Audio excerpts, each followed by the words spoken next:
And good morning, family. Thank you so much for joining me today. Some of you are so faithful every single week. I appreciate you being here. And you know the drill. If you're just joining, would you let me know where you're watching from? Just whether you're watching on many of the Facebook pages or YouTube or wherever it is. And my friend Chris, that'll join us in a few minutes. Chris and Ashley have a channel that they're broadcasting to their channel as well. So this is a very special New Year's Day as I'm about to tell my story that I haven't told yet. And I'm excited to share it with you. And I'm excited to challenge you with it as well. And, I've been involved with pioneering Christian rock and roll, Christian metal, for many decades, over 50 years now, 53 years, I think it has been. And, um, and as a father in the movement, I feel the responsibility to share some things with you. And I feel like there are some things that I haven't shared yet. I've been a little hesitant to share because I know they're controversial. I'm not a stranger to controversy, but I try not to invite it. so, um, but this is one of those days when I'm about to be controversial. I'm about to be extremely transparent, and we're going to have a great show. Speaking of great shows, we've got some great ones coming up in the future. Uh, January is jam packed with the best guests and the best shows, and you won't want to miss even one of them. John, let's put that panel up, and I'd like to show people who we have coming up. January 8th, we've got the Hero from Sweden. Love these guys. Spent a lot of time with them. Been to the guitar player's house. I stayed there for a while, many years ago, but I've known them for probably 25 years at least. And great band. They'll be here with us. Peter Stenlin from Laudamus and from Sanctuary in Sweden will be here with us too. The legendary Rob Rock will be here January 15th, and excited to have him on the show to see what he's up to these days. One of our favorite bands, White Cross. We've had Rex on with us a couple times, but Michael has not been, and I'm excited to have Michael on the show. A lot of great history with Michael. We've done festivals around the world, and excited to have him join us as well. And then Zach from Convictions. If you haven't heard Convictions, you're about to love this band, and Zach will be here with us at the end of the month. So we've got that coming up. Also coming up, folks, is our sanctuary gathering this weekend. And I'm excited whenever we do this, the first Saturday of every month. And Saturday, the I think it's the 4th. I think that's a typo there. It should be Saturday the 4th and Sunday the 5th, I believe. But Saturday the 4th, we've got uh, a whole lot of things planned. It's our kickoff for the new year. Kick off with our new theme for the year, Open the Eyes of My Heart. And we've got some great merch to show you with that on it, and just some real surprises this weekend. And then Sunday, as every Sunday morning at 10:30, you can see the picture there. That's our Socratic discussion that we have in the mornings, and great time together. Teach, meet, eat, pray. Acts 2:4, and that's why we call it 242 at the storehouse. So love to have you join us there as well. So I, I'm excited to get to this show, folks, and I'm excited to share my heart and my experiences with you. I want to be very transparent. Chris, my good friend Chris, and his lovely wife Ashley are here with us as well, and they're going to share from their hearts. We've all gone through some huge transformations, and you've watched it. Can I say that today marks year number 14 in my daily podcasts? Been doing it for 14 years. It was called Pastor Bob Daly at the beginning, and I changed the name because people thought my last name was Daly. Yeah, I know. So 6 years ago, we decided to call it Pastor Bob's Coffee Break. But it's been 14 years now that I've done that one. It's been almost 50 years in broadcasting. Started out with my syndicated radio show and have really just gone from there. And I love it, and I am not slowing down. I'm excited to announce some of our new broadcasts and podcasts for the new year, and we've got some surprises ahead for you. Well, folks, I'm going to shut up. I'm going to invite our guest to come on in just a few minutes. Don't go anywhere. We're going to be right back.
Playing on Sunday. The worship team will be playing on Sunday. Got some great music that day too, but lots of surprises, lots of good stuff. Without any further delay, Chris and Ashley are here with me today. Good morning, folks. Good morning, my friend. How's everybody doing? It's so good to see you guys. So I have sat there in their home, and I sat, and Ashley and I talked at the table while Chris was preparing one of the best meals I've ever had. And he made the noodles from scratch and the chicken, and it was called what, Chris? It was a carnivore chicken Alfredo. So good. I can still taste it. And carnivore noodles. Now that may sound a little strange to people. And, you know, how do you have carnivore noodles? Isn't carnivore about meat and animal products? And yes, it is. And there's a lot of surprises next. Chris is the host of a channel called Chris Cooking Nashville. And gosh, he's got so many great recipes. There's so much on the website, folks. chriscookingnashville.com. And gosh, I almost don't know where to start. But I think the best place to start is at the beginning. Mm-hmm. And let's probably go there. So Chris and Ashley are also involved in music.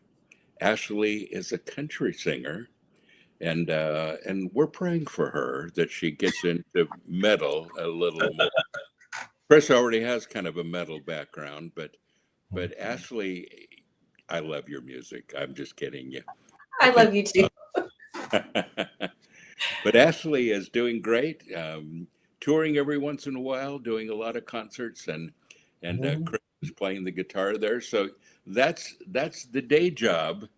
But this is becoming a day job, Chris, also, isn't it? It is. It really is. Nashville, yeah. Mm-hmm. Well, again, let's start at the very beginning, and I'd like to set the stage, you guys, with kind of where we're at as a nation, and I think internationally. Mm-hmm. We have been lied to. We've been fed the wrong information. Fed is the definitive word. The biggest addiction, at least in the United States right now, is not drugs, it's not alcohol, it's not sex, it's not all the things that we think of when we think of addiction. The biggest addiction that you may be facing today, too, is food, not by chance, by design. And we want to talk about that today. Um, how food is really made to be addictive, and all the misconceptions and the misinformation that is out there. So, Chris and Ashley, if you'll indulge me for a minute, I'd like to kind of tell my story, and then I'd love for you guys to tell yours, because I Yes. think there's we can give you all kinds of information, but as they say, the proof is in the carnivore pudding. You know, the proof's in Yes. the pudding. We we have lived this and experienced this, and so my story goes way back 4 decades ago. It's a long time. And I started on my quest for health, and I really felt like I needed to take care of myself. And I had taken a verse out of context that my body is the temple of the Holy Spirit, and that I need to take care of what I'm eating and how I look. That scripture really isn't talking about that, but I think the principles probably apply. But so I started a quest, and I started with vegetarian diet, and then soon went to vegan. And those of you that have known me for decades, and half of my staff have been with me for decades, they know that I was a very strict vegan. Every once in a while, I'd have to go off of it just a little bit as I was traveling internationally, because it's not always easy to find food, and sometimes you got to eat what people give you. But but most of the time, I'd say 95% of the time at least, I was on a vegan diet for the last 4 decades, and it didn't work for me. Now I know that's going to be a surprise to a lot of people, but I kept getting sicker. I kept gaining weight. I kept feeling more and more run down. And every time I'd put on a few pounds, every time I'd start to have another bout with whatever illness it might be, I got even stricter with it. And I was so strict with it, not really understanding what was going on. There's a before and after picture. I'm not putting up a lot of before pictures because the internet is full of them.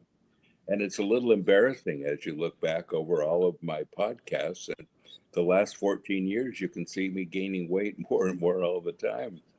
But it was really frustrating. I really believed it. I studied it. I studied herbology. I taught herbology at Los Angeles Chiropractic College many years ago. I worked at a clinic in nutrition for a while as I was doing Sanctuary. When we started Sanctuary, I had some of the original Sanctuary classes in our clinic. And so this is not a new thing for me. And I felt like I was very well informed, read all the books, did all the so-called studies, and kept getting sick. And I ended up in the hospital, not just with one thing, but many. I ended up going to the hospital because just to be very blunt, I couldn't urinate. I couldn't, I was just stuck, and I couldn't go any farther. And I was not feeling great about medical profession and pharmaceutical profession and all of that. And it's the last place I wanted to go, but I realized I was really in trouble. So I got in there, and they started doing a lot of tests, and then they ordered more tests and more tests, and pretty soon they were admitting me, and um, they inserted a catheter that I wore for 3 months. I had diabetes that was through the roof. It was almost off the charts. And one of the nurses said, "I've never seen anybody with diabetes that's high." I was vegan, by the way. It was from fruit. So, diabetes, cancer, My prostate was so enlarged and had taken on some cancer as well, and it just almost happened overnight. It was something that I didn't expect, and all of a sudden the symptoms were there, and and as they checked even further, my bladder was full of bladder stones. Um, I had crippling arthritis. I stopped playing the piano several years ago because I just couldn't play anymore. These days I'm playing all the time.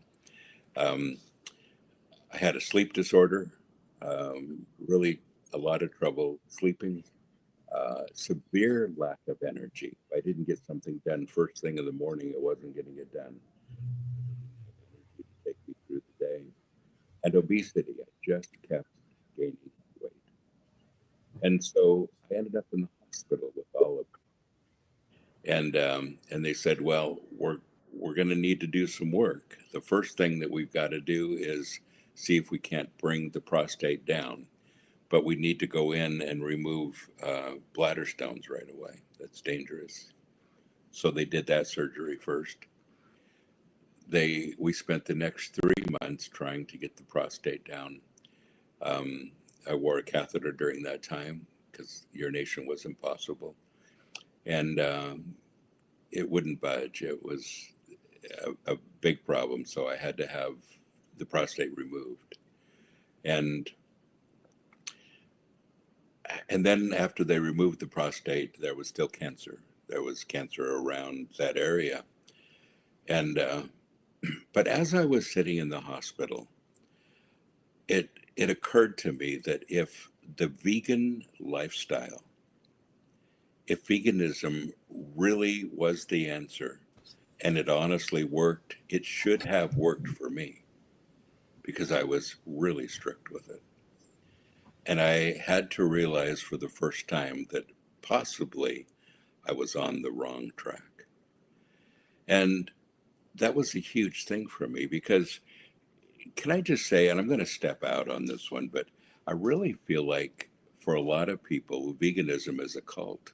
It's really a cult. It's You get into it and you look for ways of inserting the information into a conversation, that you're a vegan, that this is, and everybody else should be too. And but here I was in the hospital, and I really expected that my time was short. And before I ended up in the hospital, there were so many problems that I started to prepare some of my staff to take over because I really felt like my time was getting short. Now, I'm not young, I'm 72 today, but I feel like I have 50 years left. I wish. But I feel like I've got some good time left. But I didn't feel that way at the beginning. I felt like I was, just getting sicker, and I was probably going to need to prepare everybody for my demise. So, um, but I began studying in the hospital, and I began with a book that I would highly recommend to you, called Good Calories, Bad Calories, a book by Gary Taub that really had some case studies I had never seen. And I realized that, there it is on Amazon, but I realized that there weren't very many double blind scientific studies on veganism, but there were tons of them on the other side. People that believed in, well, what we now call a keto diet or a ketovore diet or a carnivore diet.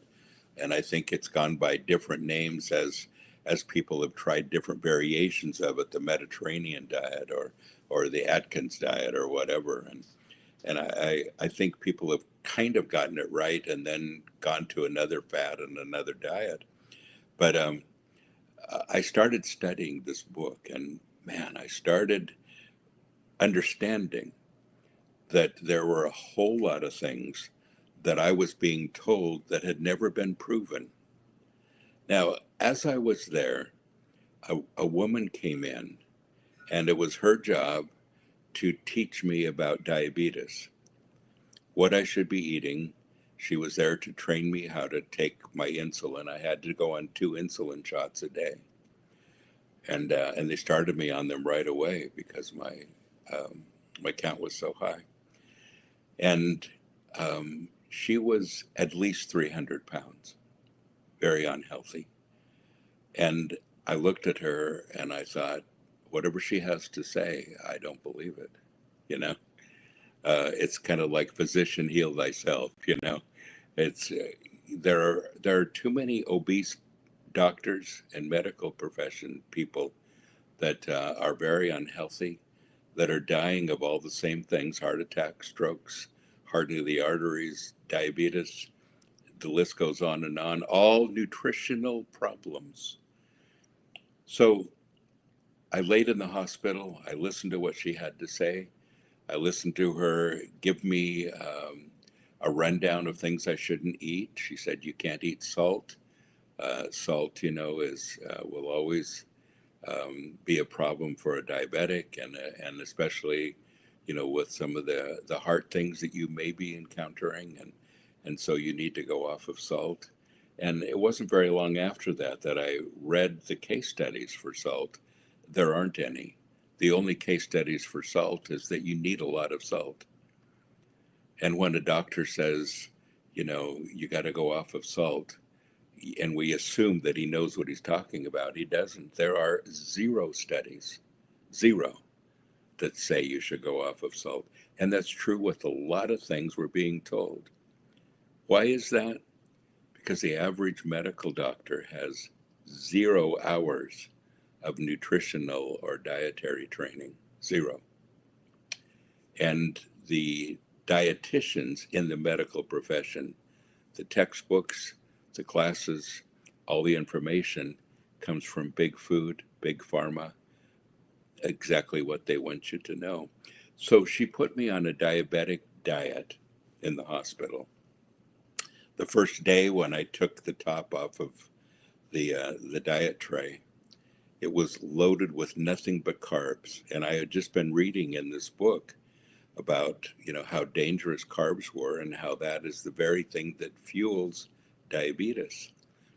And I thought, why would they give me the very thing that is giving me diabetes? And so I had a friend of mine sneak up food for me, and I studied this book, and I realized the things that I should be eating, and I had her bring food and sneak up food for me because I thought the hospital's trying to kill me. So so I started there. The book is over 700 pages. It's not a light read. And I read the whole thing as I was sitting there. Quite an education. And but again, I started with insulin immediately. They planned my radiation treatments for the cancer, and of course I had surgery for the bladder stones right away. Surgery for the prostate to take that out 3 months later, wore the catheter for an extra 2 weeks after that, and that was quite an experience as well. But after all of this and all the new information that I had, I thought, I'm not going back here. So I went to my doctor. And the doctor said, now you have to be really strict with the diabetes, protocol. And I said, I'm confused that the very things that I'm reading that cause diabetes are the things that they're suggesting that I eat. And the doctor said, well, you need to trust the doctors. They know a whole lot more than all the people that are writing all this junk on the internet. I thought, that's an interesting perspective. And then I said, but I'm also reading that I can get rid of diabetes. And the doctor started to laugh and said, you can't get rid of diabetes. Once you have diabetes, you'll always have diabetes. Um, I walked out of my doctor's office and I've never been back. And I thought, if I'm going to get well, it's not going to be through the hospital or my doctor. It's not going to be through this so-called conventional thinking. It's going to be that I've gotten a hold of some information and taken my own health captive myself. And so I started on a keto diet, and a pretty strict keto diet. I studied it. I went to it. I watched some of the keto guys on YouTube and started with that one. Started feeling better. Um, I was doing my shots all the time, and got to the place. I did go back to my doctor one more time. That's right, and had the one more check after I felt like it was all gone. And my doctor was amazed that the diabetes was gone. I got rid of the diabetes, and this diabetes was almost off the charts. I got rid of it in just a little over 2 months. That's all it took. I just had to start eating right.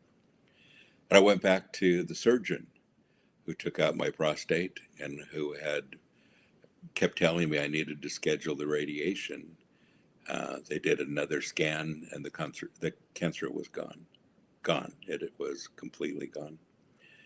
And so all of those things that I went into the hospital with disappeared. Um, the cancer was gone. The diabetes was gone. The arthritis, by the way, is gone. I'm playing the piano again, which is awesome. I love that. Um, my energy level, I have more energy right now than I've had in 35 years, honestly. I have lost 140 pounds so far.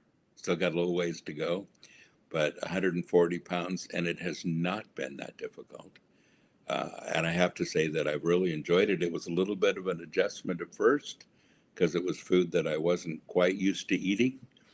Um, but so I started out with keto. Now, keto is something that a lot of people are on these days, and a lot of people, I think, kind of accept it as maybe a possible lifestyle, and keto's not so bad. I went from keto to ketovore to carnivore, and I've been on carnivore for 16 months now. And I have to say that it is the carnivore that finished all the healing. Um, and I realize now when people have things that are health problems that they really need to tackle, carnivore is probably the place to start. It is such a healing thing. And folks, this is a 4-decade vegan saying this. I never thought this would come out of my mouth. But but so the last 16 months have been huge. Again, a huge adjustment from vegan to carnivore. When I first went to clean out my refrigerator, I threw everything away. Everything. There was nothing there I could have. It was a complete change of diet. So the cancer was healed, the diabetes was healed, the arthritis has been healed. I have my energy back. I have my sleep back. I I had gotten to the point where the tips of my fingers, my toes, and one of my legs had gone numb. I didn't have any feeling in the tips of my fingers or my toes for a few years. And of course, that would have been from the diabetes. And that's all back. I have all the feeling in my hands and my toes. My concentration has been so much better, and I'm able to think a lot more clearly. My productivity has increased. My duration, my energy duration has absolutely increased. But folks, this is a really important subject because so many people simply believe everything we're told. And Chris, I'm going to let you and Ash tell your stories as well, and then I want to kind of circle back and talk about big pharma, big medical, big food, big media, big government, how everybody works together with the wrong information, and you will continue to get sick if you believe it all. But Chris, you kind of started out at the same place. You've lost about the same amount of weight, I think, that I have, correct? Yeah, Yes, that's correct. About 130 pounds for me. that's awesome. That's awesome. And of course, we're not done yet. I think what we decided to do is to you guys to take everybody on this journey with us. We're still on the journey, but it's working. So, Chris and Ashley, and these guys I love. I love what they're doing. They're a great Christian couple. They love the Lord and they love people. And this has been a labor of love for both of you, I know, and which is awesome. Chris, why don't you begin and tell us a little bit about your journey? You 130 pounds ago. What what made you decide to go this route? Absolutely. So in, I guess it was about the middle of 2020, the beginning to the middle of 2020, Ash and I realized that we were very unhealthy, both of us. And I did not like anything about what I saw in the mirror every day. And I struggled. I had all these health issues. And we decided that we wanted to try to fix whatever it was we were going through. And we weren't really sure how we were going to do that. And 2020 was an unusual year.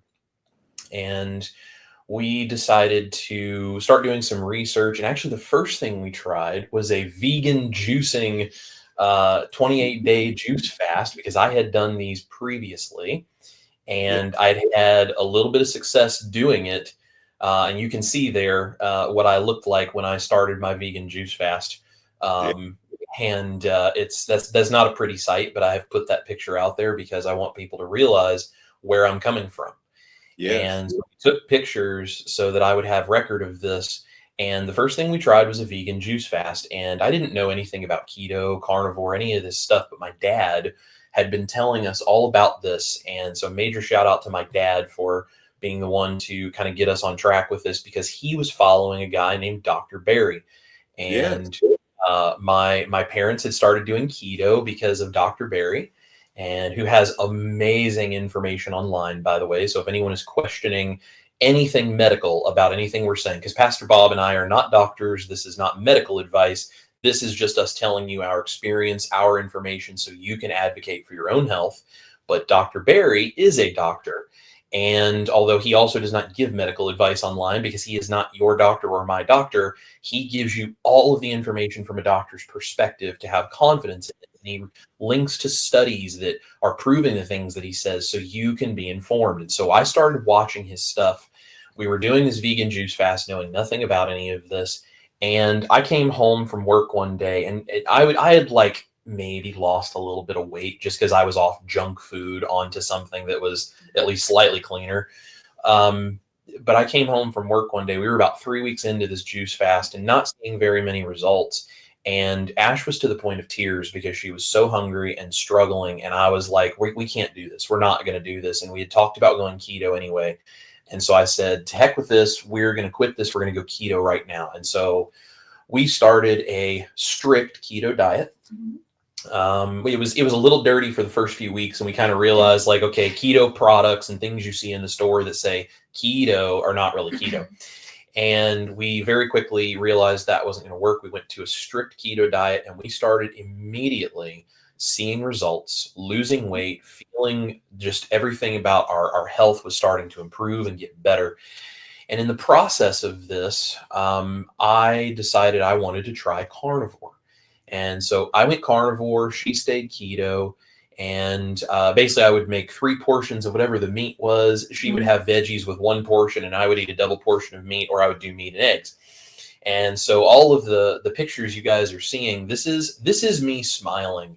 This is me feeling good. This is me having my life back because carnivore completely transformed. I was doing well on keto, but when I went carnivore, I woke up one day and I said to Ash, I was like, I think something different is happening. And she said, I'm glad that you noticed it. She said, I thought maybe I was just crazy, but you wake up every day smiling. And as long as I've known you, I've never seen you do that. And carnivore was something wow, that gave me that for the very first time. Now, I did not deal with my carb addiction and my carb issues. And so I did carnivore. I had great success. And then I kind of went back off the rails for a while and I started eating junk again because I thought I could just get away with doing it. Um, and there was no reason that I was going to be able to handle making, that whole moderation thing of eat what you want and just don't overdo it. Like it was not going to work for me. And so I had to admit that. And I went back to carnivore after gaining a bunch of my weight back. And I told Ash, if I'm going to do this, I need an accountability amongst a community of people. And I said, not only that, if I'm struggling with this, I know there's other people that are struggling, because I know what it's like to be so overweight and struggling. I was basically, I probably at some point was 400 pounds, but in those pictures that you guys are seeing of me with my shirt off and the red shorts, those pictures, I am 385/390, something like that. I'm almost 400 pounds. And you can see in those pictures, my face, I'm miserable because everything hurt. I was so miserable. I was so unhappy. I hated what I saw in the mirror. I did not have a good view of myself. I was so sick in so many ways, not just physically, but also mentally, emotionally, and spiritually, because food has such an impact on who we are mentally and emotionally. And it's like, how do we take care of our spiritual health if we can't even take care of our mental and physical health? And so I went back to carnivore because I knew that was what was working for me. I knew that was something better. And it was like, it was very clear of like God saying, I already showed you what to do. You just have to choose to do it. So I did. And I started my YouTube channel to try to inspire other people that I knew were struggling the same way that I was. And I started my channel. I started showing people, weekly health vlogs. You can go and you can see I did a 365 days carnivore, no cheat meals, no additional stuff added, like just carnivore, 365 days. I did a weekly health vlog where I was weighing in all the time. And I did some recipes along the way. And so I wanted to show people this, try to inspire. And I was, if I could even inspire one person, this will be worth it to me. And so I started doing that. And it was a couple of months into doing this, a couple of other YouTube creators picked up on what I was doing with a couple of my recipes, and it absolutely blew up, and it just started to grow. And when I saw it starting to grow, I realized there was a need for this, and I could help people. I would be able to help people. So I started doing these crazy recipes because I love to cook. I grew up in a family where food was a fun thing we do, and we're foodies and all this. And I realized food has a cultural and social element. And even if you don't eventually want to do recipes like this all the time, having them as tools to transition, having them as things for celebration, for special occasions, having them so that you don't feel like culturally and socially you're giving up everything about your identity just to try some crazy diet, which a lot of family members will think that you're on this crazy diet. It helps people understand how to do this without feeling like they're just giving up everything about their life and who they are, so they can try it and see, does this truly make a difference for me? And so I started creating these recipes, and I found I have a talent for doing weird things with animal products that a lot of other people are like, I have no idea how you even thought to do this. Ask me about putting bologna in a blender and I'll tell you all about it. But I started doing these recipes. Other creators picked up on it. They started talking about it, and it started to grow, and I immediately saw the need. So I dove in with both feet, and I was like, I told Ash, I never understood why I had to get to be 400 pounds, why I had to be so sick, why I had to be so mentally messed up. I mean, I was dealing with depression and anxiety I didn't know I had. And quite honestly, I was headed probably to the point where eventually I would have been considering ending my own life. I mean, that's the direction I was headed, because I was so miserable, and carnivore made all of it go away. And suddenly I realized I'm created to be so much more than this. God has given me so much more intrinsic value than to be this just shell, this mess, this depressed, anxiety-ridden thing. And I realized a lot of other people need help. And so I put everything I had into us doing this. And so now Ash and I, along with being full-time musicians, I'm also a full-time content creator. And of course, she's my cameraman and my business manager and my taste tester for a lot of my videos and all this stuff. And she does like meat heavy keto, and I do carnivore, and we share our journey, and we spend hours and hours and hours and hours and hours a week just doing anything and everything we know how to create resources to help people be able to do exactly what it is we are doing if they choose to do so, and putting out the information just like Pastor Bob and I are talking about here. And actually, that's how Pastor Bob and I met. And it has been a beautiful, wonderful friendship to have the blessing of Pastor Bob. So that's kind of what has gotten us to where we are right now. Yeah. That's awesome. And Chris, we have a great mutual friend, Chief James, that I do a podcast with, called The Odd Couple. Yep. And we met through James, and James just happened to mention you one day. I had found your channel, and James says, Chris has been starting a YouTube channel, and he's on the carnivore diet, and he's a good cook. And I said, is it Chris Cooking Nashville? And he goes, yeah. I said, okay, you have to introduce me. Because I was already a fan at that point before I met you. And, Right. and we got together with Chief Embrick, and I told you, Chris, I said, and as we got to know each other and I learned your heart and all of that, I told you that I didn't need another thing to do. And would you kind of take this on? I know you're already doing it. Can I give you a bunch more people? And you were excited to reach out to the metal community, which is largely our community, Mm-hmm. and to help. Chris, fast forward a little bit. I was Mm-hmm. hosting a festival in Ohio, and I introduced every band, and after I introduced them, I would walk into the back of the audience and watch the concert from back there. And this was at an expo center, so it was fairly large, and I was watching people walk in and out. I noticed quite a few of the guys who were very obese, some of them using walkers because they couldn't walk very well, very unhealthy. I realized as people would come up and talk to me, and I was sitting at a table one day, signing books, and this one guy walked up, and I just thought, how is he even walking?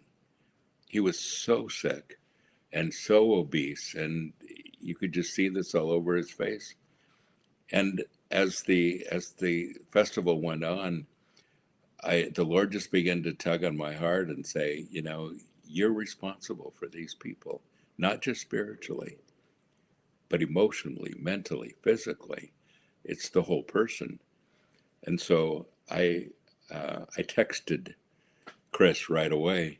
I couldn't call him because it was way too loud in there, but I texted him in the middle of the concert and told him what was going on. And I said, I just see so much obesity, and I realize I've got to do something about it, at least with the people that are in my sphere of influence. And Chris was, let's do it. Let's go for it. Let's do it. And then I met his wife, Ashley. She's been awesome. And I love the person that she is. I feel so good that all of this is in their hands. And I feel so good that we are blessed to have them work with us, all of us, as we continue this. Ashley, you have, I guess if we were going to describe your diet, it would be somewhere between keto and carnivore. We call that ketovore, don't we? And that's Yeah. yeah, that's kind of where you're at. And my mom is also on ketovore. That's where she finds the most benefit, and that's where she feels comfortable, and it's worked great for her, and it's worked good for you. Yeah, I mean, I've lost a little over 100 pounds. So I think if there's any ladies watching, maybe you have questions on a keto and carnivore diet from a woman's perspective, and clearly a woman's body is different than a man's, and so Yeah. I eat carnivore most of the time, but I do have a couple little things here and there, and it works really well for my body, and I feel great. It's completely changed my life, truthfully. And so I'm just passionate about, sharing that info like we've been talking about with other people, because I gained a lot of weight in a very short amount of time. I gained a little over 100 pounds in 3 years.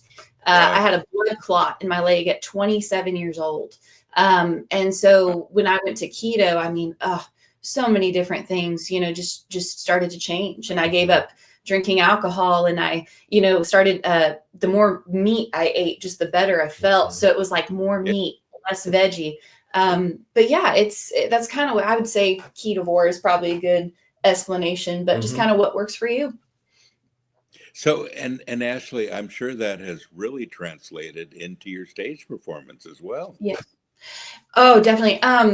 The inflammation in my body has gone down to where I can play guitar not only better, faster, more accurately, being able to move your Yeah. hands up and down. Uh, I have more energy on stage. I mean, that's for sure.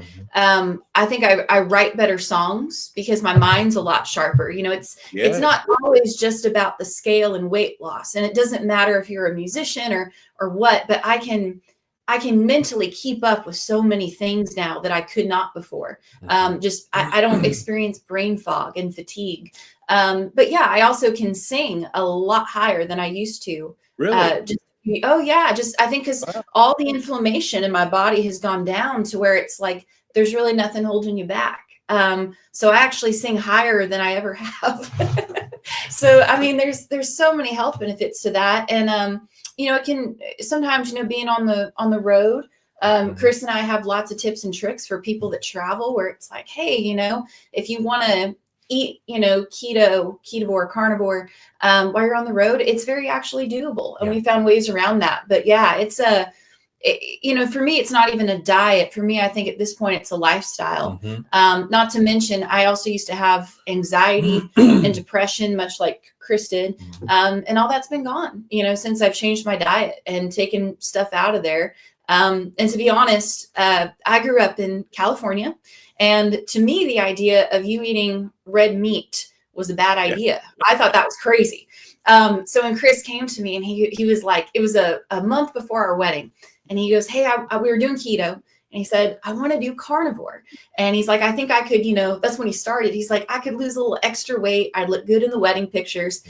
And so to me, the idea sounded crazy. So I'm like, so wait, you just eat meat? And he's like, yeah. And like he said, 2 weeks into it, a totally different human being. I mean, completely different. And so I think carnivore has just really changed the life. And like you said, I was raised to think a certain way. But watching it affect him and myself and our friends and family, and now hearing your incredible story, I mean, that's a lot of evidence and proof that, like, wow, this really works. Yeah. Yes. Yeah. And the proof is there with your own life, isn't it? That's the important thing. It's not, Mm-hmm. you don't have to believe what I say, but you have to believe what you're viewing. Yes. So that this has been a transforming thing. Yeah, that's so cool. And folks, by the way, Ashley is a great performer. And if you look up Ashley Taylor on YouTube, you'll find some stuff of her performing there. And and we have mostly a heavy metal crowd. You guys would even like her. She's good. But those, no matter what, I always tell people, you guys, when they ask me what kind of music I like, I always say I like good music. Yeah. There's good music in every style. I'm a metalhead at heart, but yeah. So, well, folks, once again, if you have any questions, please write them out and post them. John, our producer, will keep them for a few minutes, and we want to get to some questions and answers here.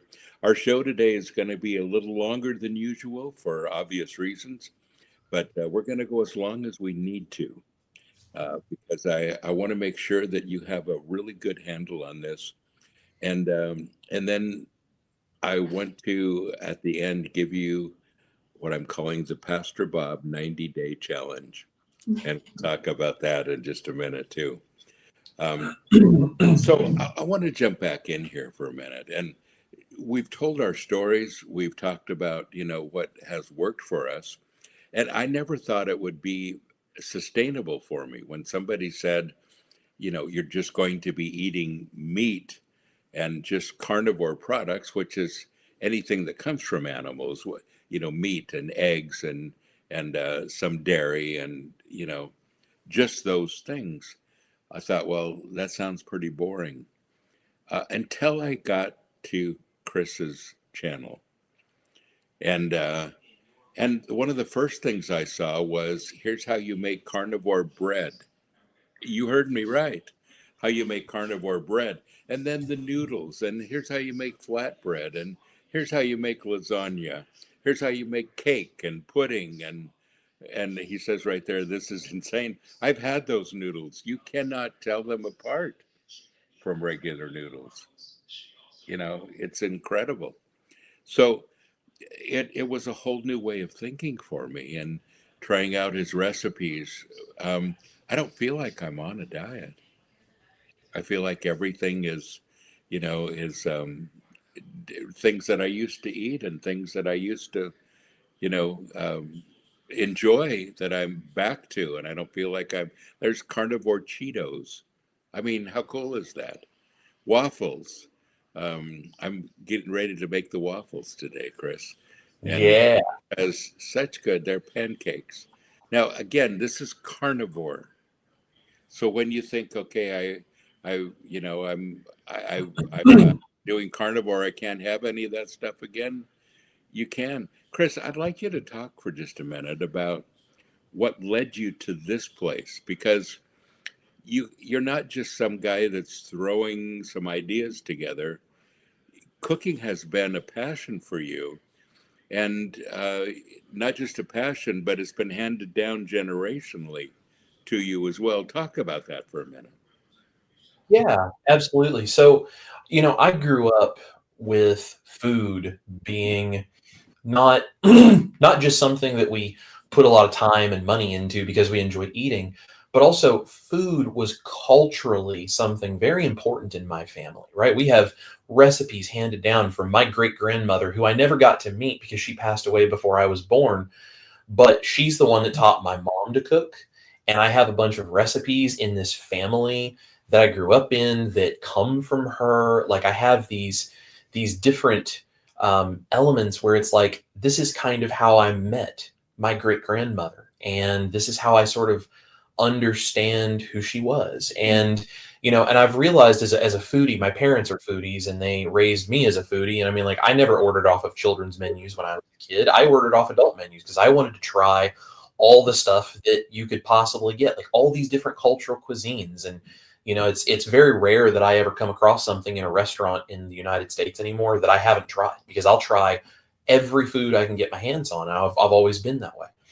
And I I realized when I went carnivore the first time, I struggled because it's not that I needed to do creative stuff in the kitchen every day, but the occasional getting to go be creative in the kitchen and have something really special and have something fun, or have a special food for a celebration, or cook for other people, especially because in my family, that's how we say we love you, we cook for you. Because I wasn't able to do that anymore, a huge part of who I am just was kind of gone. Mm. And, right or wrong that we use food that way, the reality is we do as human beings. And part of what makes us human compared to animals around us is that we have the intellectual ability to have culture and social elements to things like food. Like, we use food for celebration. And I realized that if we're going to help people, and if I was going to help myself, I needed to figure out how I incorporated that without compromising the ingredients I was using that go into my body. Because it's one thing to make something that's good for you that is just as simple as it can be. It's a completely different thing to make it out of ingredients that are really good for you, but also make it something really special that has an actual intention. And one of the things that's really big in the keto and carnivore world is they talk about like ancestral humans, right? Like genetically where we come from as human beings. And in our belief system that Ash and I hold, that you do as well, God designed us with certain things in our DNA.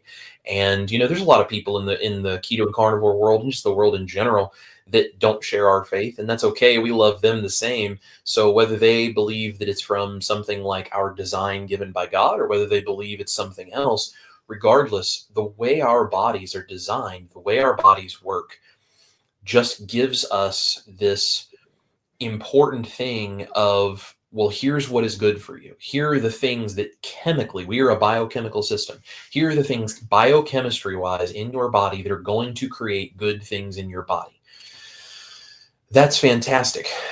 But on a completely separate note, we also have culture that has developed over thousands and thousands of years of the human race that is just built into our mental capacity as human beings. Like, we understand the world around us in so many ways that we are trained to understand from the moment we are born. And one of Yes. those is the cultural and social implications of our food. There is a doctor named Dr. Robert Saives who is really popular in the keto world. He's known as the carb addiction doc on YouTube. And he talks about how to deal with carbohydrate addiction. And one of the things he says about addiction, and you'll hear this from people who work with addiction recovery. Ash's mom, actually, my mother-in-law, works in addiction recovery with first responders.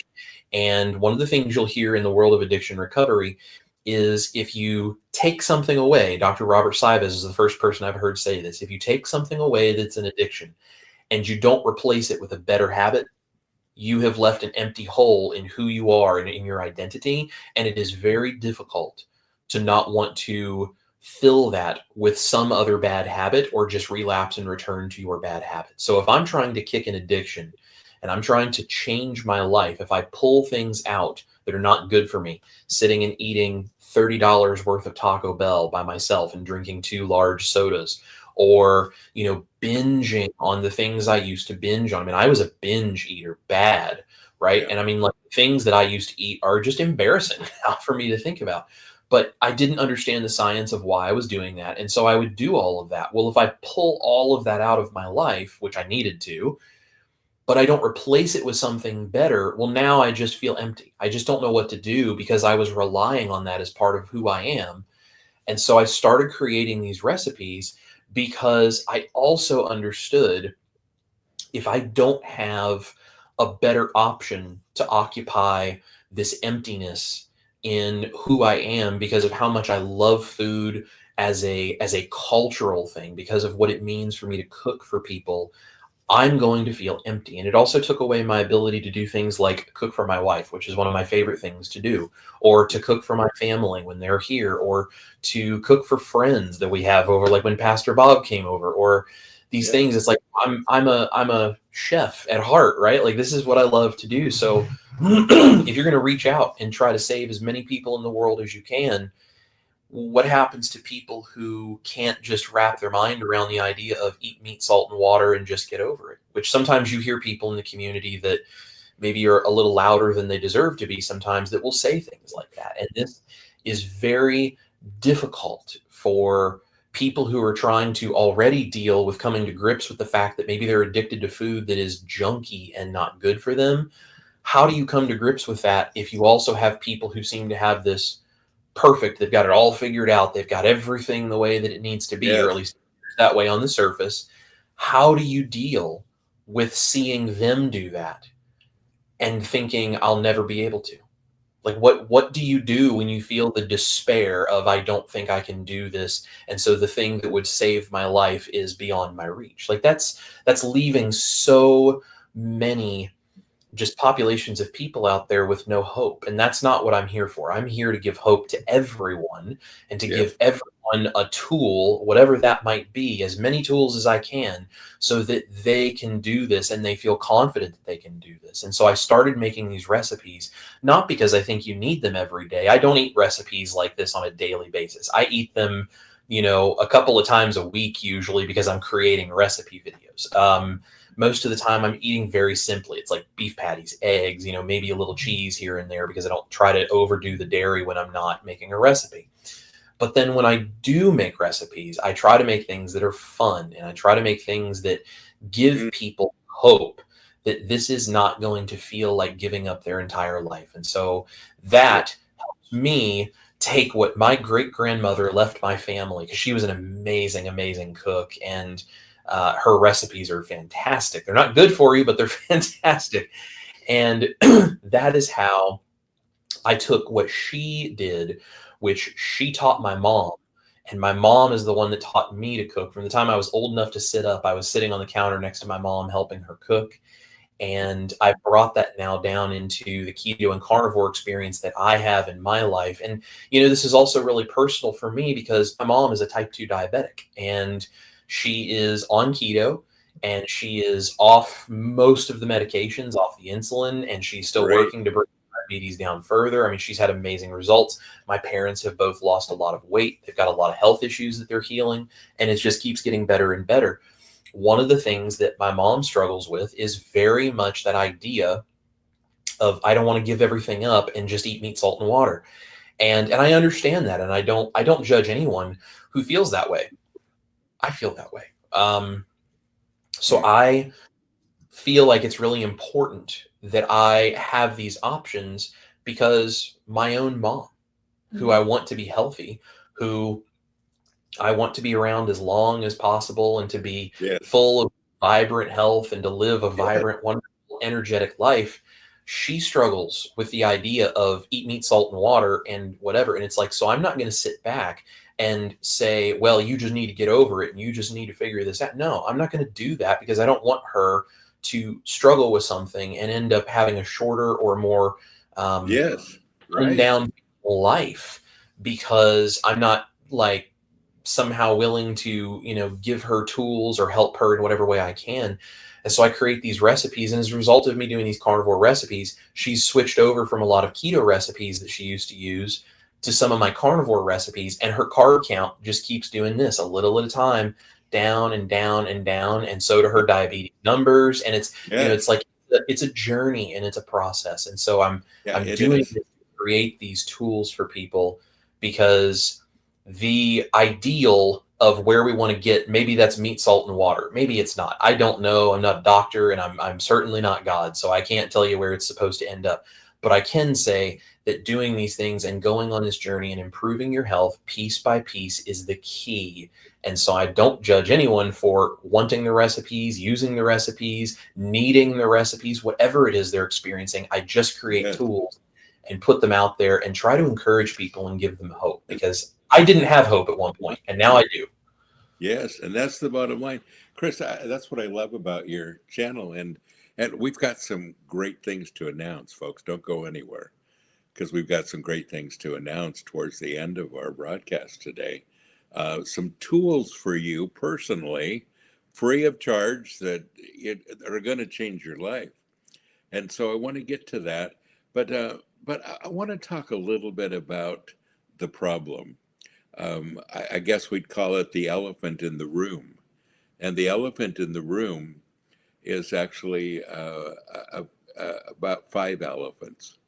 It's big pharma, big medical, big food, big media, big government. And if you don't think they're working together, then you haven't been paying attention.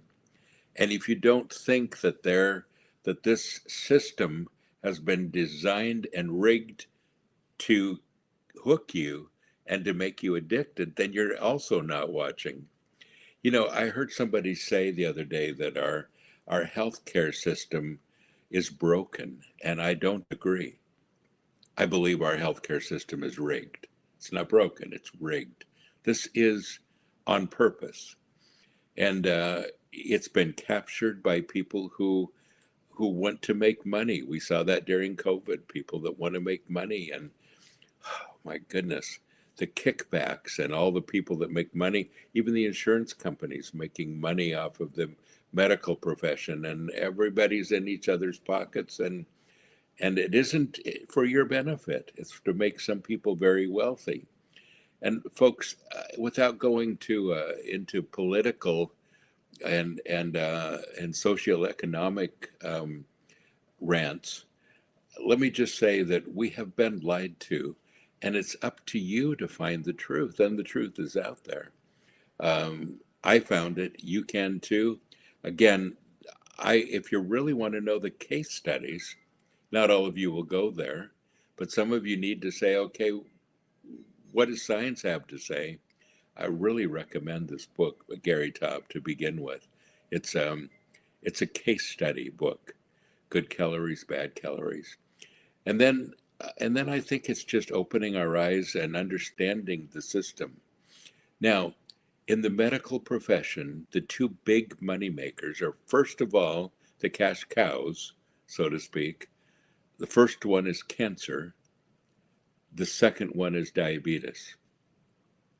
And when you give money to all of these cancer societies trying to find a cure for cancer, it just makes me angry because I think we have cures for cancer. I believe we do. And again, I'm not a doctor in that sense, and I'm not saying this, I'm only saying this for me and for a lot of people that I know that have the same experience that I do. And diabetes, when somebody says you'll never get rid of your diabetes, it took me 2 months to get rid of the diabetes that was through the roof. And again, those are cash cows. And do you honestly believe they want to find a cure?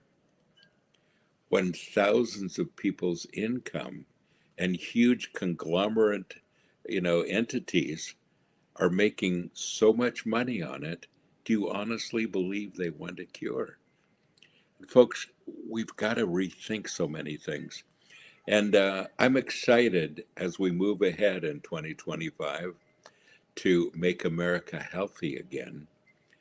I am excited to expose what's going on as he begins to show the kickbacks and all these companies, how they're all working together against you, not for you, and why America has become the sickest nation in the world. We're ranked in the 70s of healthy nations. Why we have children becoming diabetics when, 50, 75 years ago, diabetes was really not even heard of. Why we have people dying of heart attacks when heart attacks didn't even exist. Yeah. Why so much? Why are so many children born now with autism? We never had autism before. What are the problems here that are causing all of this? And folks, these are not things you can just say, well, things just happen. They don't just happen. They happen by design. And again, our healthcare system is not broken, it's rigged. And it's been captured, and you've been lied to. The good news is that you can do something about it. And I think that is the great news. Chris, that's why I like what you and Ash are doing so much. And Chris's site really helps me on a daily basis. I watch his podcasts. I learn how to cook from, he shows step by step, and he dumbs it down for people like me. Um, and I remember one time, I kept thinking, wow, when I cut things, sometimes I come just dangerously close to chopping off my fingers. And so as he's cutting something, he goes, now, if you curl your fingers like this and then cut, you won't. And I'm thinking, how did you know I needed to know that? That's the kind of things that he does. So even for somebody who's not a culinary expert like me, can do it. But all the recipes are also on the website, and all of these things that you can really use besides, step by step showing you how to do things. Chris, we want to announce a few things. We've got some questions that we want to address too. And again, we're not medical doctors, but we can speak from experience, which which is a big deal. So let's take some of your questions, folks. If you have some, and if you haven't written them down yet, why don't you just take a moment to write some things down? We'd love to try to answer anything that we can. Can you go to the butcher and ask for beef fat to make tallow? That's a great question. Chris? Yeah, absolutely. So if you can find a good butcher in your area that will do that for you, that's a fantastic way to do that. And honestly, a lot of times butchers have a bunch of beef fat nobody wants, and they'll throw it away. And so sometimes you get very blessed to find a butcher that'll just give you bags of it for free. So it depends. But one of the things that I also do, if you can't find that, is if you buy beef with the fat already on it, which you want to do because you want to get all of that in your diet if you're doing keto and carnivore. You buy beef that has all of the fat on it. You can trim it yourself if you don't want to, eat big hunks of cooked beef fat. I'm not particularly a fan of doing that myself. But if you're trying to get fat in your diet, you get the beef that has beef fat on it that hasn't been trimmed.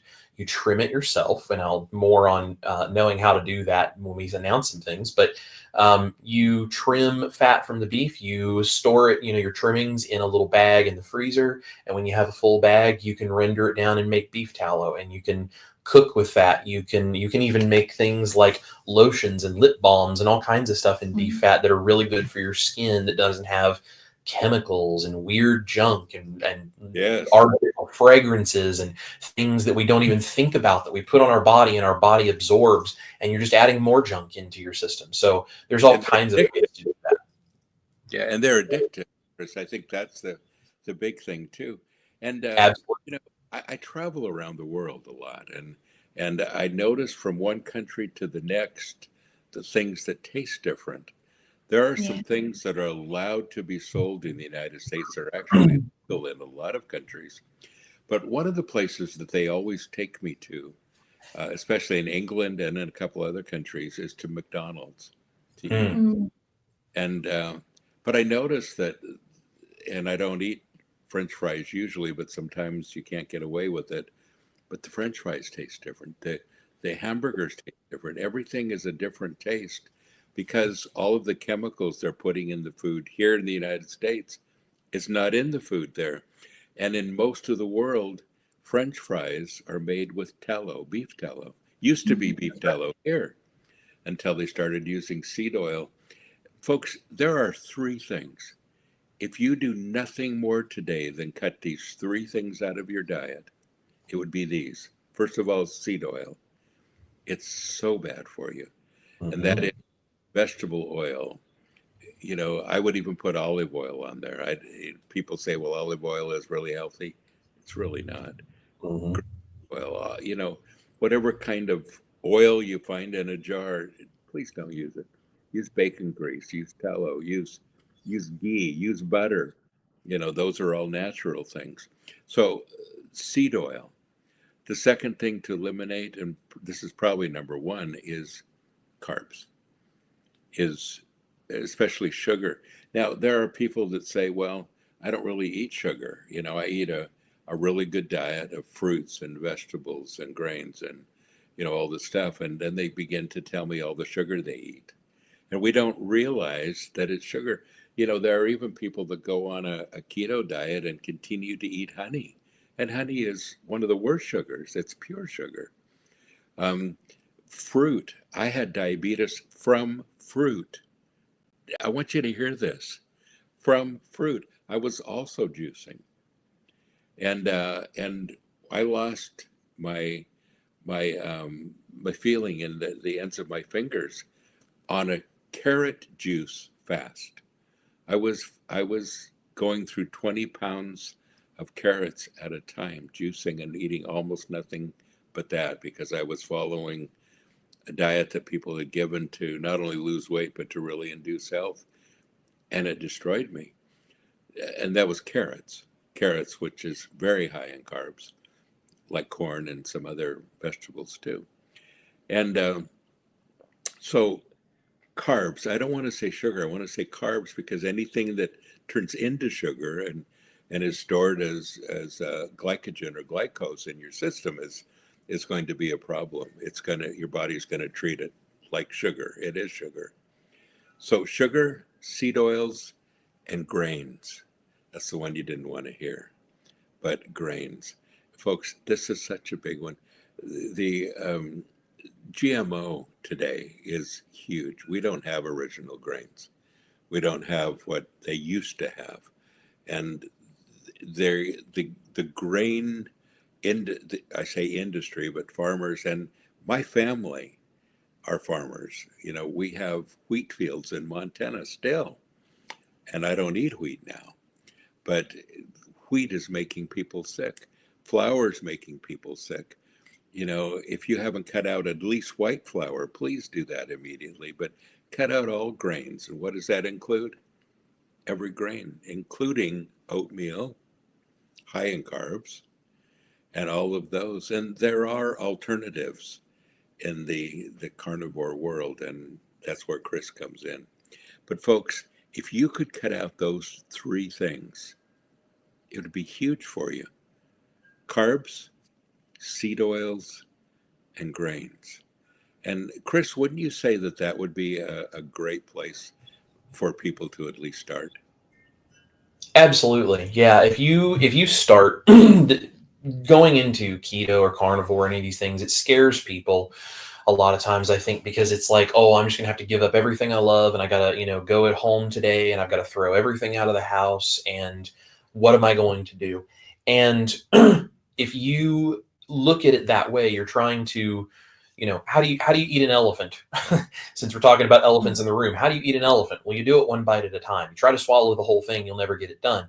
But if you start like, okay, this week I'm going to cut out all of these sugars, and the next week I'm going to cut out all of the grains, and the next week I'm going to cut out all of those like carby, starchy things, like the potatoes and the rice and the pasta, and anything else that might be kind of left, even like the high carb stuff like sweet potatoes, or the starchy veggies like squashes, like the butternut squash type stuff, or any of those. Like, take those things that are high sugar veggies and start bringing those out. And then, and of course, make sure the seed oils are probably week number one, truthfully. You start cutting that stuff out, and you just start replacing it with better things. And after a few weeks, you're doing keto, and it's just been a fairly easy transition. And there's going to be times where, at the very beginning, where you're like, man, I really miss whatever this thing is, right? That's why I have the recipes that I do. So if you're missing those things, you make my recipes, you make the keto version, you make the carnivore version. And even if that's not where you ideally would like to end up, maybe it is, maybe it's not, but even if it's not where you eventually want to end up, this is a journey, and you do it week by week, and you take it day by day, and you just keep going. And that's what you have to do, And I saw a comment pop up in the comments from someone that says they don't think they can give up pasta. And, these are the kinds of things, like, I totally understand that. I didn't think I'd be able to give up pasta, so I created carnivore pasta. Like, that's what I do. And, you were talking about these. Yeah. And you just enjoy these things, right? And you can enjoy them guilt-free.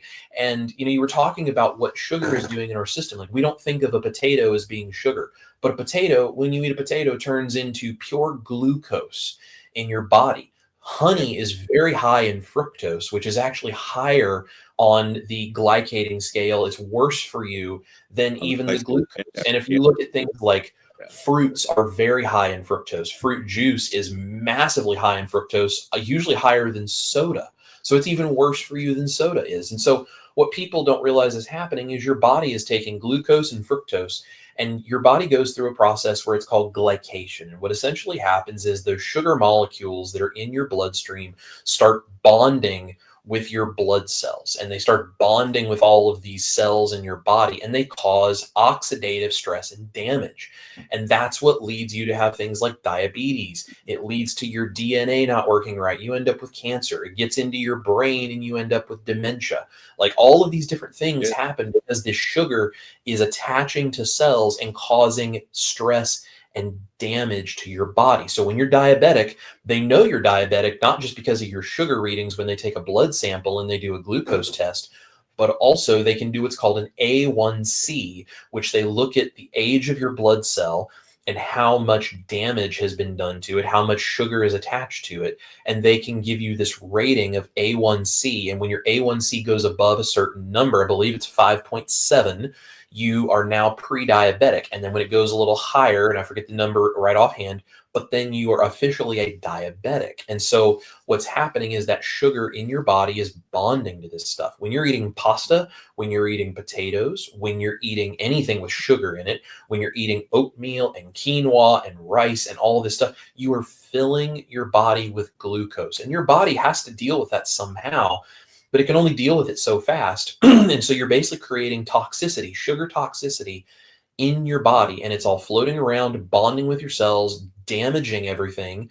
And our bodies are designed beautifully to heal and be healthy. But if we keep doing this over and over and over and over, our bodies can only handle so much. And finally we wear them down, and it just can't keep up anymore. The harder your pancreas is working to create insulin, to get this blood sugar down, to bring that glucose back out of your blood and filter everything out, the harder it works, the more damage you're doing to it.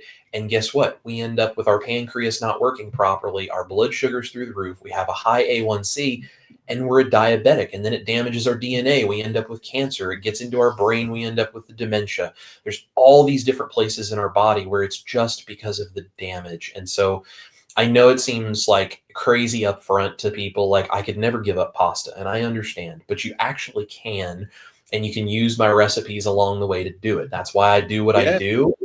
And when you see the truth of what this is doing to you, you will do it because you realize, Yes. I can't feel this way anymore. I can't struggle with this. I want to live a long, healthy life. Totally. And you'll be surprised at the recipes. Last week he made potato chips. Seriously, potato chips. Carnivore potato chips. Ashley, I have to tell you that when I watch the programs and he makes these mouth-watering, delicious dishes, and at the end of every show, he gives it to Ashley to try.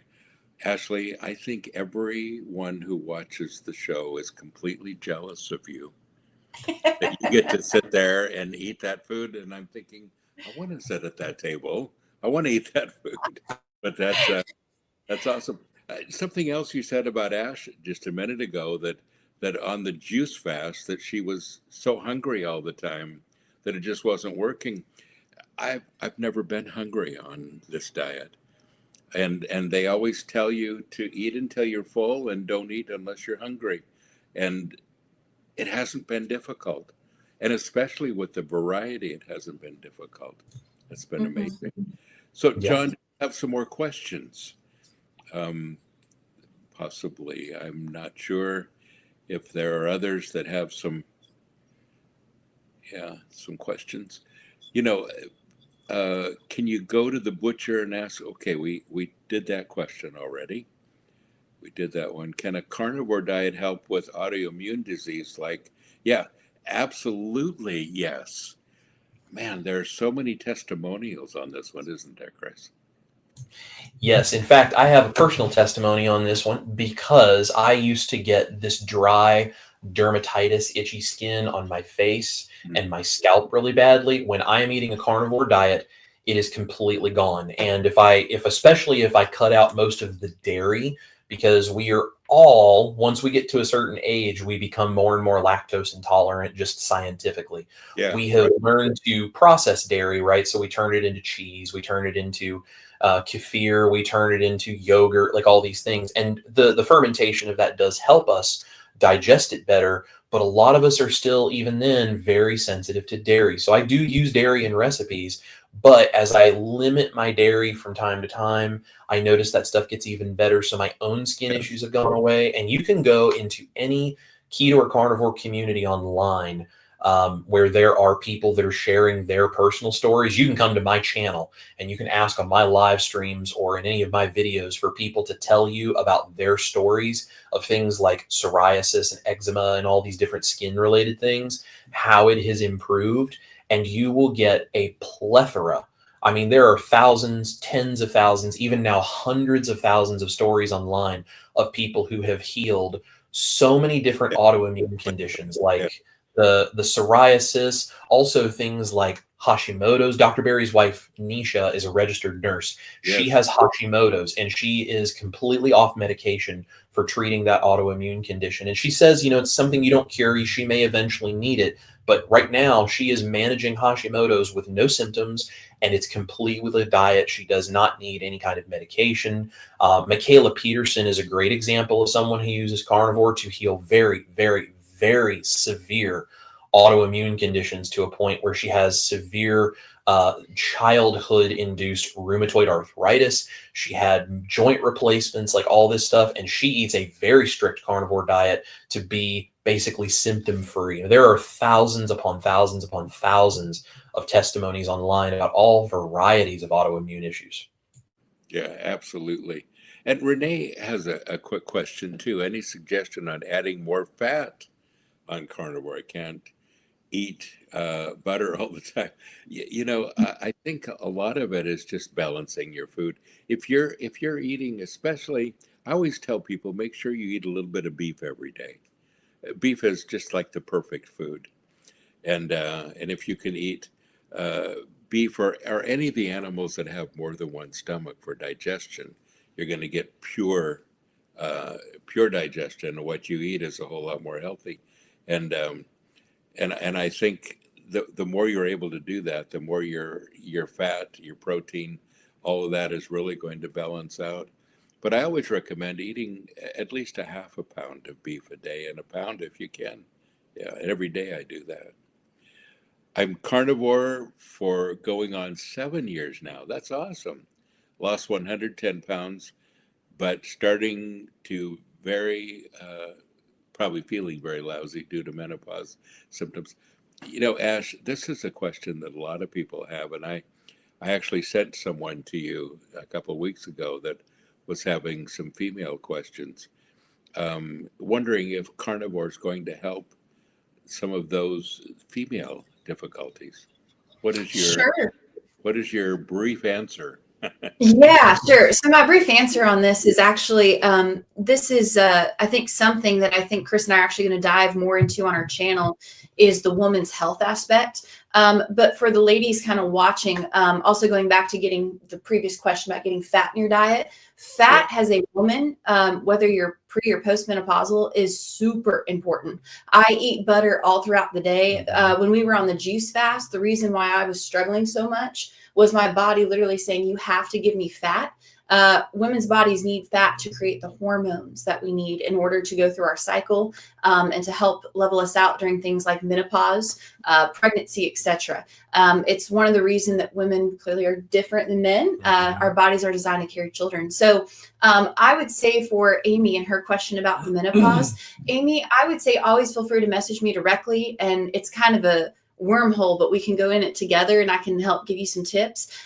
There's a doctor though, Dr. Mindy Peltz, who is a specialist in women's hormones, who actually believes, who is not a keto or carnivore doctor per se, she's just a women's hormone doctor, but she straight up says that a ketogenic lifestyle, keto and carnivore, is the way that a woman's body is designed to work. Like when a woman eats that way, that's when their hormones are the absolute best. So it's very normal to be experiencing these things as you're, heading into menopause, but there are things and certain types of food that you can eat that will help you with that. And one of them would be that you're probably going to want to up your fat intake, would be the best thing that you can do. And also start taking vitamins D and K. So that's a short answer, but hopefully that helps give some advice. Dr. Elizabeth Bright is also a great resource, especially for the older women who are starting to go through some of that, like perimenopause, postmenopause, that kind of stuff.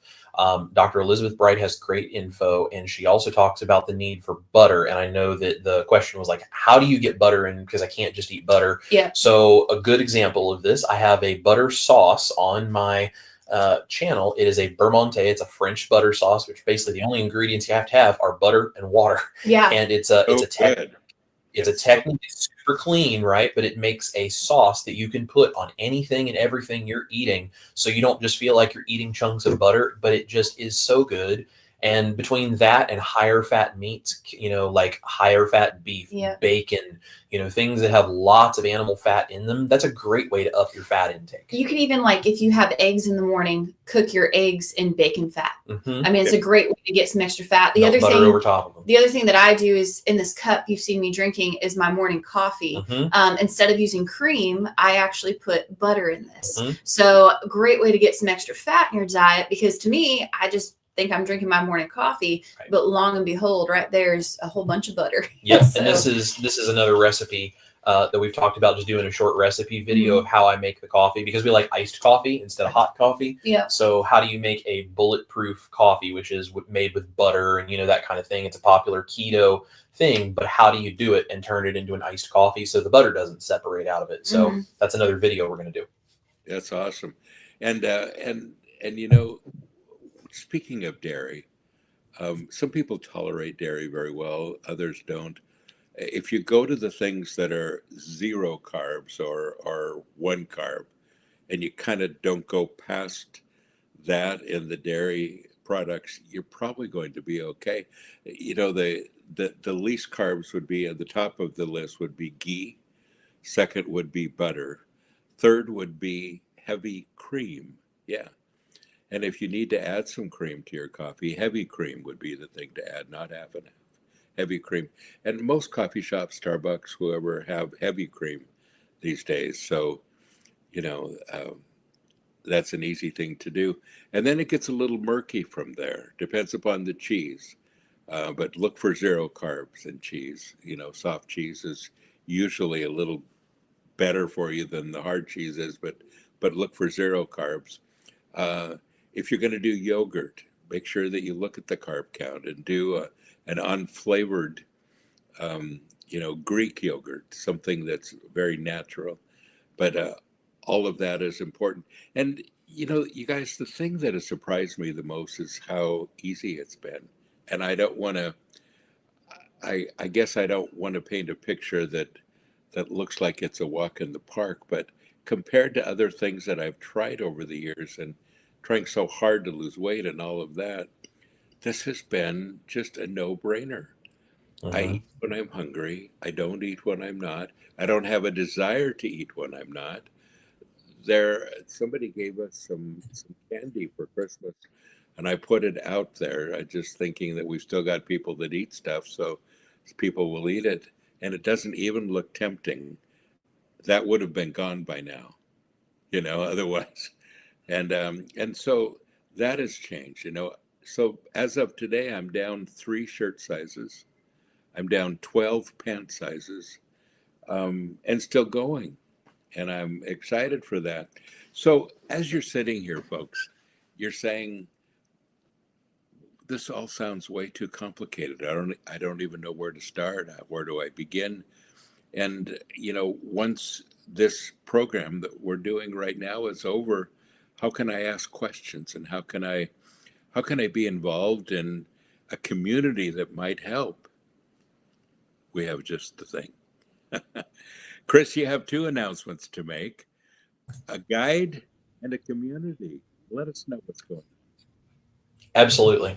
So I have a couple of things that when Pastor Bob and I started talking about all of this, he sort of put this out there and was like, listen, this is the kind of stuff that would have been really helpful for me when I was laying there in a hospital bed, to have someone that could just give me this and I could look at this. So one of those things would be an ebook, an introduction into what keto and carnivore is. So on my website, I now have live a free downloadable ebook. And you can go to chriscookingnashville.com/free ebook, and you can go to my website, chriscookingnashville.com. It's right there at the top. You can see the free ebook link. Click that. You just put in your email address so it can verify you're a real human being, and you can download that for free. Where it says credit card, you don't have to put anything in. I'm not going to charge you guys anything for it, and I'm not going to sell your information or do something dumb, because I hate all the spam type stuff that I get from companies. I'm not going to do that to you. So, and Ash and I are the ones that run the website, so you don't have to worry about it. Go download that ebook. That is a intro for someone who knows nothing about keto carnivore, that from the very beginning, here's what it is. Here's the basics of what you need to know. Here's some simple recipes, some basic foods that you're going to want to include. And it's not an exhaustive list, but it's a get you started guide. And there's also some information in there about other experts you can go listen to. There's some resources that are some works cited on some of the medical type studies that are out there, which is where some of this information comes from, just to give you some confidence in knowing that this is not going to just end your life within a week. If you start to do this, you're okay.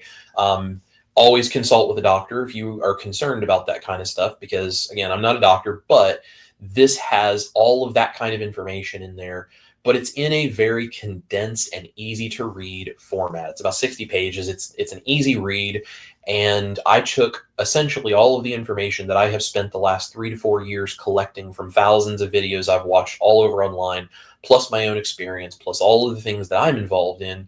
And I tried to condense it all down into, here is the basic keto and carnivore 101 that you need to know to jump in. That is there. It is free for you. I would love for you to send the link to anyone else that you think could benefit from it.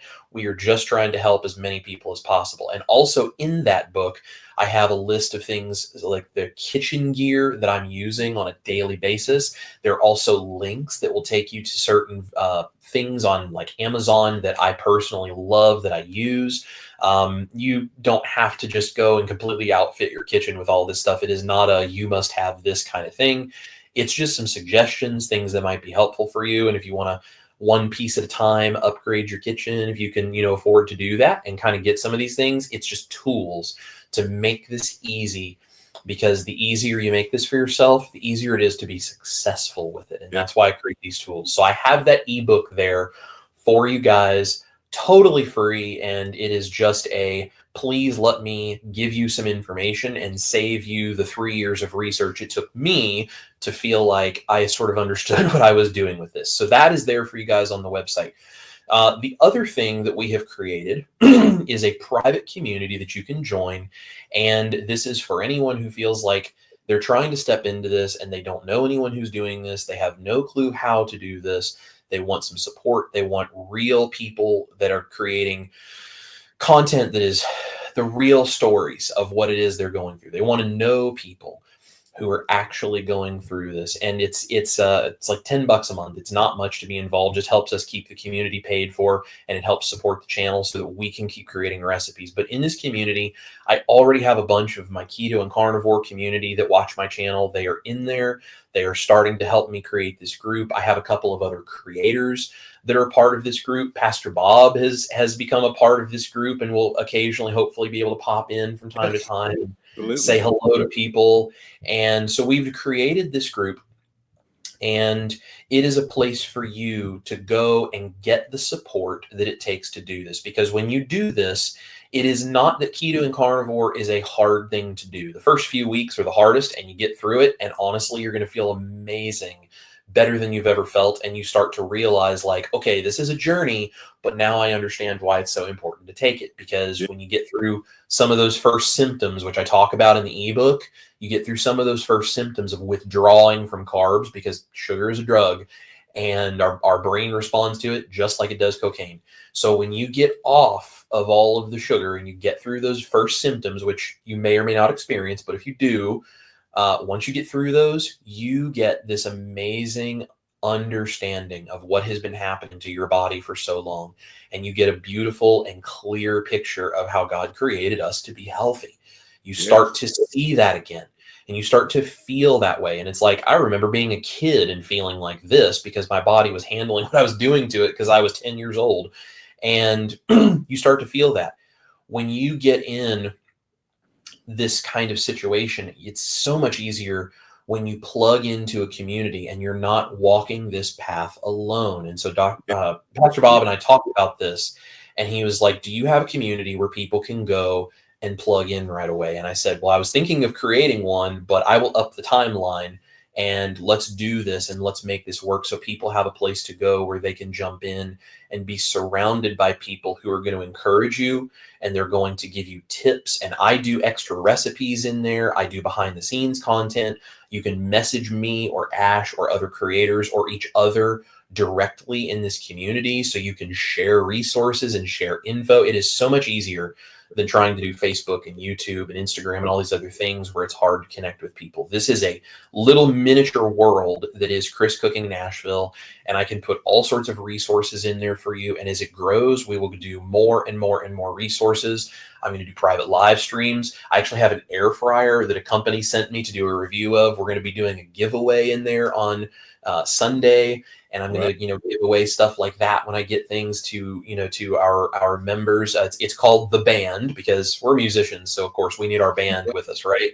So in the band, we do things like giveaways and we do special stuff because we want to take the blessing that has come to us and just give it out as a blessing to the people who have supported us to get us here and who continue to support us so we can keep doing this. And so that group is there. That is also linked on the website. There's a button on the main page as you scroll down that says join the band, and you can join the band and come be there with us, ask us direct questions, get extra support. We'll do all kinds of things to try to support you guys. We're also going to be doing a newsletter starting today, actually, a once a week newsletter. We're not going to spam you guys or anything, but we're going to do a newsletter that it's just a free sign up. Go on the website, go to the very bottom of the page. It says join the Chris Cooking Nashville family. Just put your email address in. We'll get that newsletter out to you. And I'll do like a kitchen tool of the week and a recap of videos and just connecting with people once a week. So we have a bunch of resources there, and we're going to be then using on the back of this the resources that come from the community, from you guys being involved and supporting what we do. We're going to use those resources. We are going to be creating a very inexpensive download for you guys of the cooking crash course. So when Pastor Bob is talking about, like, almost cutting your fingers, like learning how to hold your hand properly to make it safe. How do you take care of your knives? What kitchen gear do you need to use on a daily basis? And how do you care for that? How would you handle meats? How would you handle veggies if you're keto? Like these different things, all the basics that I use every day in the kitchen, I'm going to make a video series that you guys can download that will give you the confidence in the kitchen to do the things exactly the way that I do, which is what makes what I do so much easier for me. And revenue coming in from that, we can then turn back around and we're going to work on writing a cookbook for you guys, because I've had a request, I don't know how many thousands of times, from people to write a cookbook, and it's a process.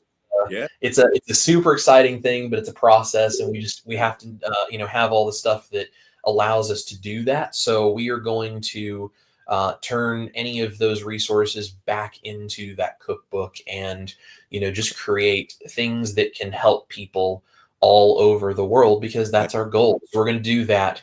And there's a whole bunch of other things as well. Pastor Bob and I are going to be doing some more stuff together here in Nashville. Yes. But yeah, those are my online resources we're working on for you guys. I love that. And folks, there's a QR code right up in that corner up there that you can go to that QR code and it'll go directly to the stuff that he's talking about. You can reach Chris Cooking Nashville on that QR code. It makes it very easy for you. All you got to do is hold up your phone and snap the code and go there. Gosh, we could continue this for hours, and it's been just so much fun, and we will do this again. And folks, can I just tell you that the most important thing you can do is take charge of your own life, spiritually, mentally, emotionally, physically. And those four things are very important. They go together. There's a harmony there that we all need to find. And God created us for optimum health, for optimum clarity, for optimum understanding, and for optimum relationship with Him. And man, those four things are important. And folks, this is one of the most important parts, how should I say, strand of that rope that all go together. They're entwined together. And so don't just turn this off today and think, well, I may get to that sometime. A whole lot of people are making their New Year's resolutions, but make it a New Year's revolution today. And decide that this is the year that I'm going to take my life back. I'm going to take my health back. This is the year that I'm going to feel great, that I'm going to lose weight, that I'm going to regain my clarity, that I'm going to get more endurance, that I'm going to clean up those things that, first of all, aren't pleasing to me, and as a result are not pleasing to the people around me. And I'm going to do what it takes to get back to this place. And folks, if you'll do that, your life will change. And this is the challenge I want to give you. So my life changed the first 90 days I was on this. It takes about 90 days to really see everything happen. And if you're on it for a couple of days and you think, well, I feel worse and not better, we call that the keto flu. And sometimes you do feel worse before you feel better, because you go through what we used to call a healing crisis. Your body is healing and you're getting rid of the junk, and your body is beginning to heal now, many times for the first time. And so don't be put off by that. Expect it to happen and then stick with it. Not just 1 month, not just 2 months, but make a decision to go on it for 3 months. And if your life hasn't changed dramatically in those 3 months, you can go on to something else. But I know it will. I know it will. And I know so many people that have had the same experience. So Today, the first day of 2025, let's do the 90-day challenge. Let's turn our lives around and let's get healthy. Let's get healthy. Absolutely. Yes. Absolutely. Yeah. If you don't mind, I'm just going to hop in just super quick because I've seen this question specifically has Yes. come up a lot of other places. And I know this will probably be very important for your audience. There's a guy, Tim Ryder, has asked a question a couple of times here about, um, the Garden of Eden and God creating plants for people to eat and all of this kind of stuff. And so he was saying he's carnivore, but he's asking for other people in his life. They're asking this question. And I think a lot of people in the church Yes.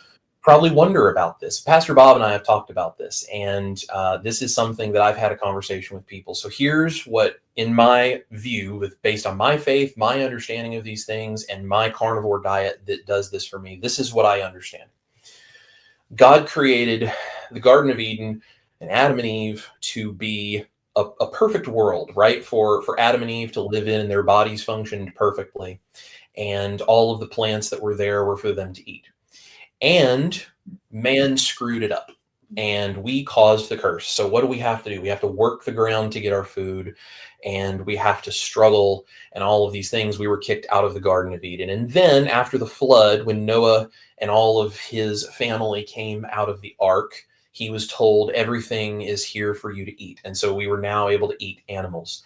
And then if you look at various places throughout the Bible, we were supposed to be created in God's image, right? Before we caused the curse and screwed all of this up. We were created in God's image. So if that's the case, we should be as much as the image of God as we possibly can be, because that's why he created us. Cain and Abel, when they were working the ground, one of them brought a sacrifice of meat for God, and one of them brought a sacrifice of plants.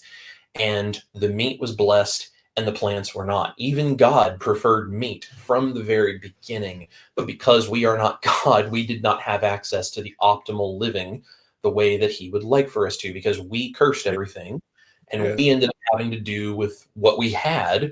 And so as you go down through, you also then get to the point where Jesus is the sacrifice. It was the sacrifice, the death, the blood that covered everything we messed up. So the sacrifice of an animal has always been the burnt offering that God has required. If we are created in the image of God, it just makes sense that meat is also the optimal food, because the sacrifice of that animal is what is sustaining our life. It is perfectly biblically lined up for all of this to be true. The other thing about plants, because I know there's this argument of, well, God created all these plants, they should be good for us to eat.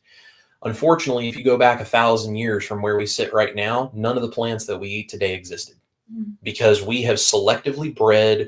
I'm not even going into the GMO thing, which is a whole new rabbit hole, but the GMO, yes, but even without the GMO, none of the grains that exist now were the original grains even 1,000 years ago. Fruits and vegetables, the way they exist now, they're sacks of sugar that never existed that way 1,000 to 10,000 years ago.